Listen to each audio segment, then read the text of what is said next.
Hi, Momshies! Another day, another a day in our life mini vlog. Come spend our day with us. Dito nga is nag-grab lang kami kahit malapit lang naman yung mall na pupuntahan namin. Dahil nga syempre may dala kaming baby. And waiting pa kami sa registration ni Daddy for his car. First time nga namin gamitin itong stroller ni baby dito sa mall. Dahil nga palagi namin siyang bitbit at dala. Palagi nga kami naka-baby carrier dahil nga velcro baby si Baby Lou. Pagkapasok namin sobrang lamig talaga. Dapat pala dito na lang namin inayos tong stroller ni baby. Kasi dito kami nag-ayos sa labas pagkababa namin sa Grab. May mini waiting area naman pala dito sila sa loob. Finally, nakapasok na kami dito sa loob. And naninibago nga si Baby Loon dito sa shoes niya. Kasi minsan nga lang siya mag-shoes. Dami ko nga mga shoes na binili kay Baby Loon and mga sponsors na rin sa kanya. Is iilan lang din talaga yung mga nagamit niya. Dahil bihira lang din naman kaming umalis ng bahay. Kaya naman pag may mga opportunity na gaya nito, is pinapasuot ko talaga yung mga shoes niya para naman magamit niya kahit paminsan-minsan lang. Tuwang-tuwa nga si Baby Ezekiel dito dahil favorite nga niya yung cellphone ng parents niya. Look at that. Diba hindi naman masyadong halata na favorite niya tong hawakan. And napansin ko rin pala kay Baby Loon is mahilig talaga din siya sa camera. Pag may nakita nga siyang camera na nakatutok sa kanya is napapasmile din talaga siya. Feeling ko din talaga sa akin nagmana to. This time is inaayos ko na nga lang yung stroller ni Baby. Dahil magsa-start na nga kaming gumala and super ganda talaga nito. As in, sobrang convenient. Easy to assemble, easy to carry, and easy to disassemble after nyong gumala. First, naninibago nga si Baby Ezekiel, pero after noon, okay naman na siya. Here is nag-start na nga kaming gumala and mag-ikot-ikot dahil sobrang dami magagandang spots dito. Like this, kita mo naman yung view, guys. Ito na nga pala yung view ng buong Pasig. As in, grabe, sobrang ganda. Kita mo na rin pala dito yung Ilog Pasig. And finally, after namin gumala, is kumain na muna kami. Dito lang yan sa Shake. Dahil alam nyo ba, isa-share ko lang sa inyo. Kung huling punta namin dito, is sinurprise ko pa si Daddy ni na positive na ako sa pagbubuntis ko kay Baby Lou noon last year. Kaya naman sobrang memorable talaga ng place na to sa amin. Actually, dito nga namin planong pabinyagan si Baby Lou noon. Pero hindi ko alam bakit nagbago yung isip namin. Siguro nga dahil medyo malayo nga to sa amin. And may mga malalapit naman din dun sa amin. Kaya ang ending is dun na lang din kami sa malapit. Pero kung ako din talaga yung tatanungin, is gusto ko rin talaga dito. Dahil sobrang memorable nga sa amin itong place na to. And gagawa na lang din ako ng separate video about transition namin from last year up to this day. Here nga is hindi pa rin talaga kami binigo sa mga foods nila dito dahil sobrang sarap din talaga. One of the reasons na binabalik-balikan din talaga namin to is yung mga foods like nila. Like mozzarella sticks na sobrang sarap. Yung mga burgers and sandwiches na sobrang panalo. Yung chicken and yung potatoes. Isama mo na rin yung mga soups nila. And mga side dish na sobrang creamy and sobrang sarap. Dito nga is nakatulog na si Baby Loon habang kumakain kami. And finally, natapos na rin kami. And kapag nasarapan ka sa food nila is you have to ring the bell para ma-aware sila na nasarapan ka and na-satisfied ka. After namin kumain is dumiretso na muna kami dito sa breastfeeding area. Dahil hindi pa nga kumakain si Baby Loon. At hindi rin siya papayag na hindi siya nakakakain. Dahil iiyak din talaga siya. And we just found out this Fantopia Park. Sobrang ganda rin pala dito and sobrang lawak. I can't wait na dito naman maglaro si Baby Loon. Very soon dahil as a proud parent, this is one of the milestones for us. After noon, dumiretso na muna kami dito sa cinema para gumala and maikot-ikot si Baby Loon dito. Dahil sobrang ganda rin talaga ng mga views dito. As you can see, very Instagrammable and sobrang lawak. Hindi nga lang siya yung nag-e-enjoy, pati na rin kaming parents niya. Yung mall na to is hindi siya masyadong crowded. Kaya naman ang sarap lang din talagang gumala dito kasama si Baby. After noon, bumili lang din kami nitong ice cream. Pistachio flavor na sobrang favorite ko. As in, recommended ko talaga to sa inyo. You should try this Kailangan yung matikman din to dahil hindi siya dapat tinatago. Meron silang 1 scoop, 2 scoops, 3 scoops na different flavors. It's up to you kung anong gusto nyo, yung mga trending flavors ngayon. And isa pa sa nagustuhan ko dito is yung cone nila na waffle style. Sobrang sarap din talaga. Dito pa lang mabubusog ka. Ang sarap lang din talaga ng tawa dito ni Baby.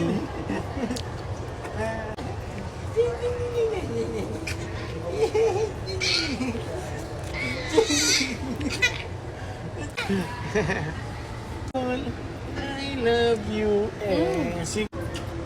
Perfect.